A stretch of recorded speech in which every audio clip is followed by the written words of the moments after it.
Welcome to Out with Dan, the podcast that spotlights and examines the voices of LGBTQ+ authors, characters, and our allies. Together, we lift our voices and we tell our stories. I'm Dan White. Join me as I chat with this week's author.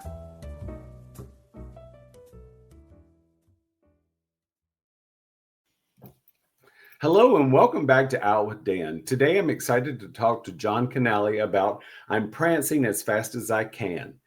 John is a writer and producer. He's worked on successful shows like Call Me Kat, Ugly Betty, Daytime Divas, and Will and Grace, the original and the reboot. Welcome, John.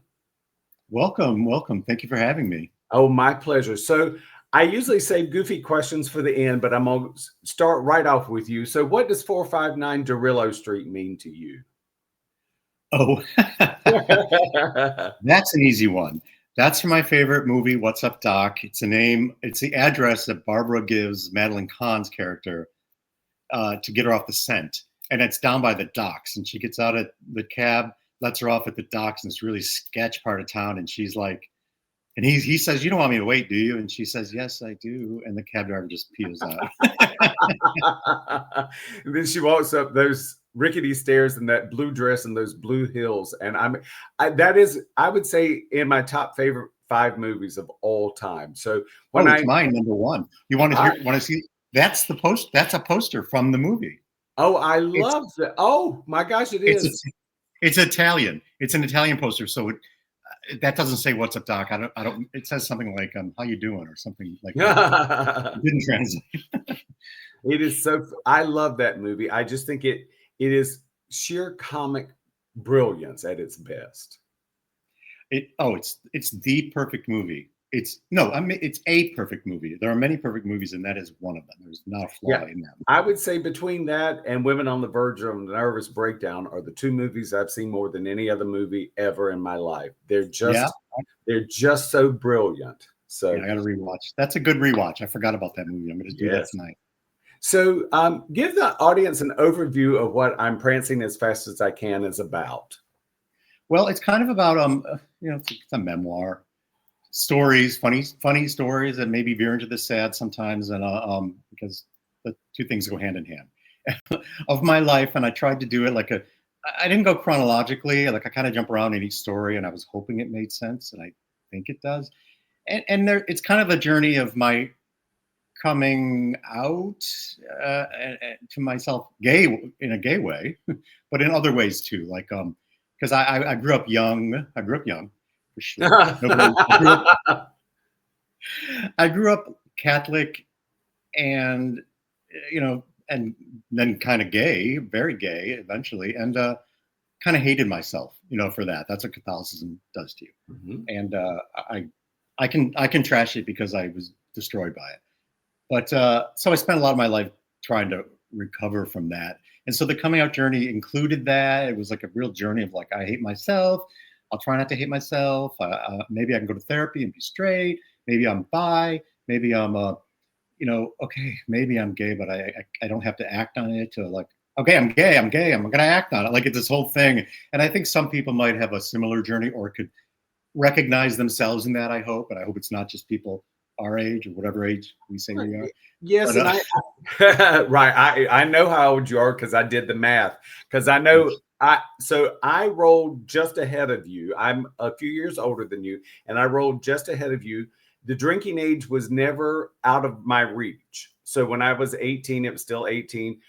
I got to 20, they moved it to 20. I got to 21, they moved it to 21. And for you had one day on December 3rd, I think you said, where you had one day to drink. So mine was the opposite. So I know about where we are. We're at the beautiful age. So you've had much more alcohol than me. That's what I take. I continue to have more alcohol than most people. So, I'm not shy with it. So that's what happens when you grow up as a Baptist and you rebel. So, Yep. But I also think that you had, as I think all humans do, I think you gave us a journey of coming out repeatedly. Starting as an actor and then transitioning to being a writer. And I think that when you change careers or ideas or thought streams, you have all of these things that we have to sort of come out again. And I think sometimes the trauma and drama is the same. It's just at a different angle or direction. Right.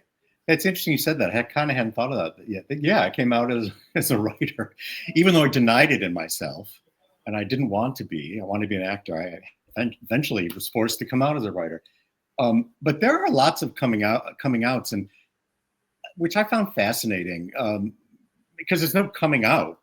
There's like you tell yourself, and then you lie to yourself, and then you tell someone else. Maybe eventually you have to, and then you tell your family. There's different levels of it and different intensities probably, and your friends, and you do these maybe in a weird order sometimes, and then there's finally the point where you're just like, fuck it, I'm gay, everyone, whatever. And that was moving to New York that allowed me to do that. I grew up in Syracuse, but moving to New York as soon as I got out of college, just ran there, and then it was like I don't need to.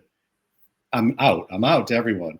Except I still didn't talk about it with my parents. I was like, outish with them because we weren't close, and maybe there was some shame, residual shame that I wasn't totally aware of then. But and I think when you grew up, and I feel like we grew up quite similar. I think there's this thing about not wanting to disappoint your parents, and it's when a parent is disappointed in a child and they show it with intensity. You learn to hide things from them. I know that was my case anyway, growing up. My mother was narcissistic. She loved me greatly. I cannot say that enough, but she was really narcissistic, and anything that bothered her perfect little bubble, she didn't want any part of. So of course, while I should have known when I came out that she would still love me, I wasn't sure until it happened, and I think it's a tough thing because, some kids, and I find especially gay kids, want so much to be accepted and loved for who they are. But, it's not always the easiest thing on earth to do. And I think sometimes you blame, I know in my case, I'm responding to the thing you said about wanting to be perfect, because you want to be perfect because you're imperfect somewhere. So you want to present as perfect. And also I would do things like take on my parents, weren't exactly this loving couple, but so I made that my fault, and I tried to be perfect so that I wouldn't be a problem for them. And, so I strive to get great grades and be perfect in this way and that way and this way. And you only ever fail because you can't be perfect. So especially if you're gay and hiding it. It's interesting. And I wonder how many gay guys growing up still go through that. I imagine some do, and many in our generation did, where you just thought you had to not have a flaw. Right. I totally agree. And I think kids, even as accepting as society is today, I think kids still have that. I think because it's when we all seek approval. Every child does, because that's how we nurture and that's how we grow. But I think for some of us, when we think we have a dirty little secret, it just becomes a little more difficult. And then you throw God into that. And then right. It's like right. Balloons, because you can't keep a dirty little secret from because we're taught God sees everything, and there was plenty of stuff I really wish God had just closed his eyes about. I'm like, do you have to look now? Well, that God had to turn away at certain times, like Jesus Christ, I don't want to see that or whatever. So you I do have to ask, please tell me you have that pack of cigarettes magnet, please. Oh, I think I probably do. I have a box of them. I have a box I've kept in store. I think it's in storage here somewhere. Like, I can't believe the things we shipped overseas. I hope. I shouldn't. I don't know. If I didn't, I'm an idiot. Well, I will say I just found it so cute because it comes up, I believe, twice in the book. And I'm like, oh, I just love that. And it is funny because I remember the first magnet I gave to my mom after a trip to Hawaii. She was just thrilled to death. And my parents sort of had the same reaction to travel that your parents did. What do you want to see there? Why are you going there or here or whatever? And I'm like, because I was a voracious reader growing up, I saw the world in books and I wanted to see what that world looked like in person. So Yeah. I traveled as much as possible. So I think, and you know what I think maybe was behind that? Uh, some psychological something behind that. Like, my parents didn't get to travel. So maybe the fact that I was doing it was I don't want to say jealous or envious, but maybe there was a little element there of like, why do you want to do that? I couldn't do that, or something like right, that, that's right. playing underneath that they don't even have access to, maybe. Yeah. I Because felt the same. yeah, yeah. I was I determined to live a more interesting life right. than me. So maybe it was also me saying in your face, I'm going to have a more interesting life than you. No, Because there's probably a lot going on. yeah, of course, I think so. So one of the things, and I asked John this before we started the interview, because I was struck by the fact that you're not the most comfortable speaking in front of a crowd. And I would have thought sort of just the opposite. I mean, you put lots of words into actors' mouths, and I would have thought you might have been much more of a peacock about that. So does that does that help influence your writing for characters? No, it helps. You mean, does it help? The fact that I don't like crowds at all. I'm not even comfortable in this situation. I'm an awkward. I think I'm socially awkward, and I spent years trying to pretend I wasn't. And now I'm like, no, I'll admit I am. But then maybe that's just an excuse to act awkwardly. But I, I think it's interesting to put words in other people's mouths and have them say it. Because it's risky if you say it. And well, if you're hired on a show, that's expected of you. Yes, it is. But a funny actor, an actor like I've worked with, some of the ones I've worked with, could make it good for the most part. For the most part, they could make it much better than I would make it. Than I could sell that line. So I think it So might help that I don't want to say it. It might help that I have. well, and I think maybe because it forces you to put it on paper for someone else to deliver it, I assume, and I mean this as a compliment, I assume it makes you step your work up because you have to make. I mean, you're writing comedy, and I think comedy is the hardest thing to write. It's easy to write a tearjerk scene because it's like you get to emote and have all this emotion. But to write lines that someone has to deliver to purposefully be funny is a lot harder in my estimation because if it falls flat, it falls flat, and there's no blowing the balloon up once it's flat. No, and I've had the fortune, Tracy and I've had the fortune to to write for amazing actors, amazing talent. When I think of some of the people we've written for, and not to mention, like, it ups your game to write for really talented people. It's probably easier to write for the ones that can't deliver it, and you don't feel whatever. But we'd be in the Will and Grace writers' room, for instance. Such funny people. So you wanted to play tennis with someone better than you. Is that the expression? So you wanted to. It made you funnier. It made you work a little harder to be a little funnier, and it elevated the comedy. I think having great, funny people in one room, obviously, it makes it really funny. And we were fortunate to have that. Not every room gets that. We had a core group of funny people that stayed with the show for many years and made everything better, including me. I love that. I love that. So did you, as a writer on Will and Grace, did you write for all of the four main characters or were you assigned more of one voice? I don't really know how that works. Well, no, you clearly don't. I'm kidding. Yes. Well, see? Because I've got that question a lot, though. I've gotten that question a lot over the years. And it's a good question.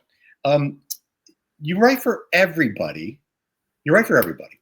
Like the room, however many people, I don't remember how many we had, but there's a group of people, and you pitch stories. Someone else pitches a story. Maybe you're assigned to it, but you're given a script to go off and write. And Trace and I would take the script.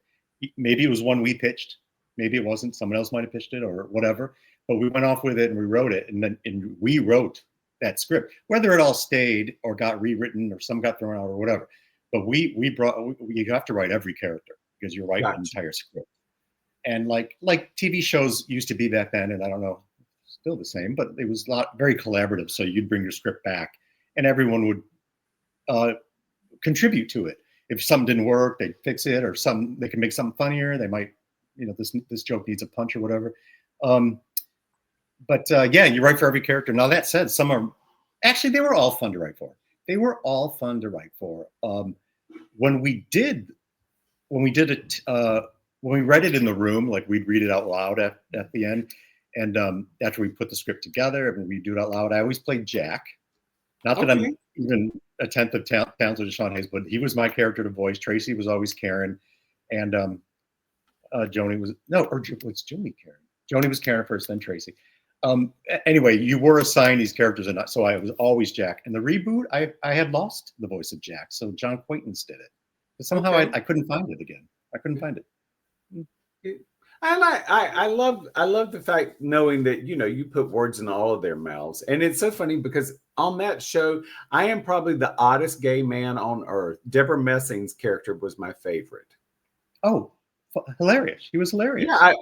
Yeah, she was, I think her not being over the top is what made her so funny to me. I mean, I love Jack and Karen. Don't get me wrong. I mean, who couldn't love Jack and Karen and the things that came out of their mouth? Will was the same way, but there was something about Deborah's delivery that I've just always found to be so.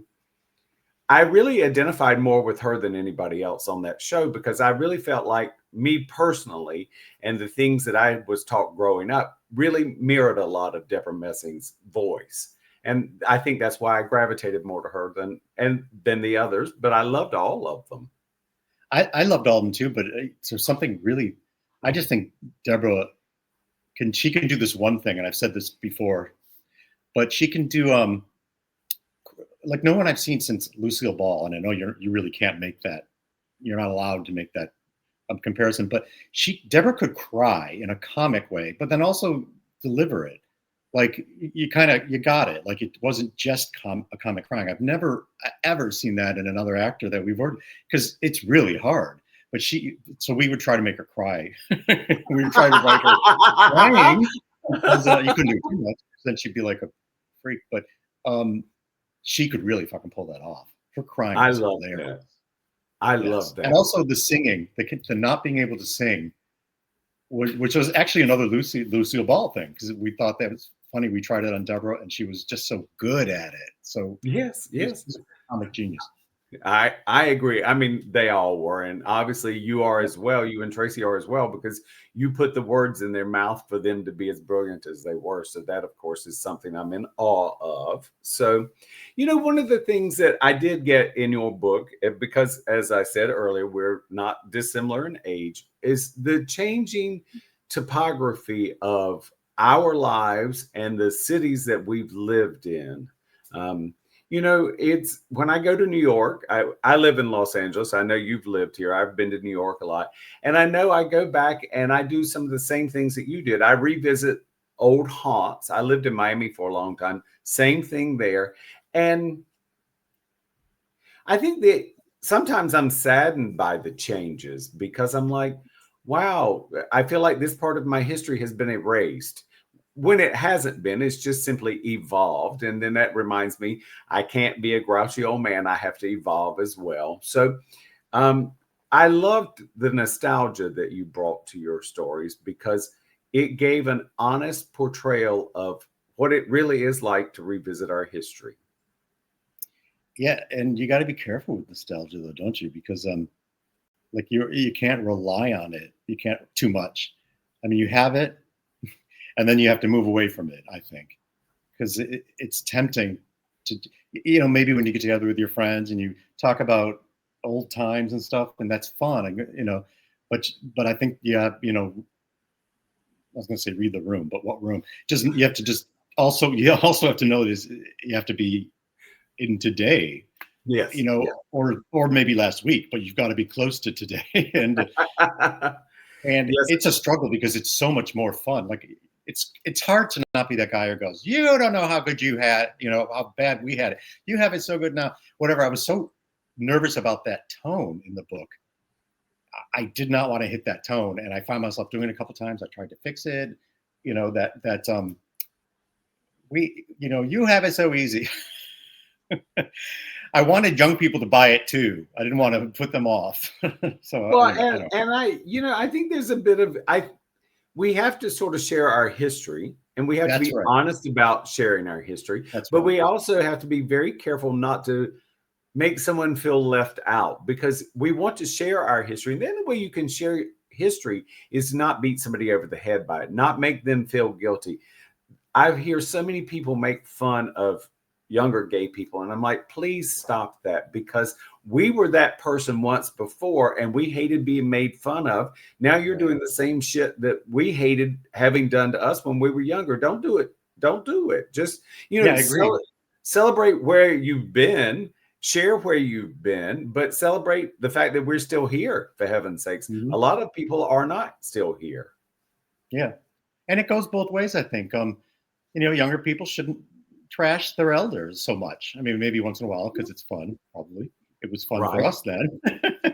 But you've got to. But we need each other. Ultimately, we do need each other. Younger people are going to become older people if they're lucky, and with the way things are going in the States and maybe the world, oh, we fucking need each other more than ever. Like elders have some work to do in getting younger people, caught up or whatever. However, it's easy for me to say, but we got to come together and unite somehow. I totally don't agree. I mean, I agree with you 100%, because the thing is, we're facing some very daunting times, and we're a resilient group of people. Yet at the same time, if we're fractured, we screw ourselves. We cannot be fractured. We have to come together and stay together to lift each other up, which is it's so important in life. And we can't just wait for the lesbians to do it. No, Like, but I will thank you very much for that, because lesbians have really, really, really meant the world to the LGBTQ plus movement, because they have been our backbone. They have been out there fighting on the front lines with us and for us, and that's something that just simply doesn't get celebrated enough. So I really was pleased with that tone you took in the book. Thank you very much. Oh, sure. Thank them. Right. Well, I do, and I tell you, so I'm surprised you're still alive. I mean, you've made fun of Jane Fonda. Isn't she mobbed up? Okay, so there's a conversation for your next party. Isn't Jane Fonda mobbed up? I forgot about that, honestly, because I love her. I love her. Why did I do that? Because it's real. I did that once. That's a true thing, actually. That's why I said it. I'm nothing if not because for some reason I said that, and I know where I said it. I was at the gym. I was at Crunch, and I said something. Oh, you know what I said? I said to somebody that, like, for some reason I was on Jane Fonda, and I was like, "Where? We need her voice. Where is she? She's Christian and married to Ted Turner or whatever, with breast implants, and like, we need her." And this woman who was in the group I was talking to was like, I know her. I'm a friend of hers, and how dare you? Whatever. You don't know her. You don't know what her life is. Like, she read me, and I think I said something like, "Well, I think I do," or whatever, just to get out of there. But so it's true. I did trash her, but I love her, and I meant it. I think I meant it, but I love her now. Of course, she's fabulous. Being arrested at 110. Right, precisely. We should all be that lucky, if we are still healthy. So that's a good thing. So. Yeah. And I believe you're coming back to LA for a book signing. Is that correct? Yes, I'm going to New York first. September 17th. Oh my God, like days from now. And I haven't been back to the States since we moved here a year and a half ago, but I'm going to be there 9/17 and 9/18. Okay. Doing a reading at the Bureau of General Services, the LGBTQ Center. And then I go to LA, and for September 22nd, I have this thing at Book Soup. And Ryan O'Connell and Jim Colucci will be there. And nice. Yes, Blair Fell is hosting in New York. Blair Fell is a fabulous writer. Google him. And you would love his stuff. Do you know who he is? I do not. What's Blair's last name? Fell, just like it sounds. Okay. Blair Fell. He has a new book out called Disco Witches of Fire Island. I suspect you will love that. I love the name of it. And his first book is called The Sign for Home. that came out a few years ago, and then this is the new one, and they're both fabulous. So, Oh, wonderful. Thank you so much for the recommendation. And yeah. now I'm going to do the recommendation. So, Prancing as Fast as I Can is absolutely wonderful, and it's magical, and it is, you share so many honest things that we didn't get a chance to unpack on this episode. But honestly, you share some things about Luis and other people in your life that are just, so there's funny and there's tear jerks, and there's crying and there's laughter, which I think is what makes the best comedy, is both crying and laughing. So thank you so much for being on this episode with me, John. Thank you for having me. This was fun. Thank you for joining me for this week's episode of Out with Dan. You can find more information about this podcast and its host at OutWithDan.com, on Twitter at OutWithDan, and on Instagram and Facebook at GoOutWithDan. This podcast is hosted by Authors on the Air Global Radio Network, and the theme music is provided by bensound.com. Join us again soon for the next episode of Out with Dan.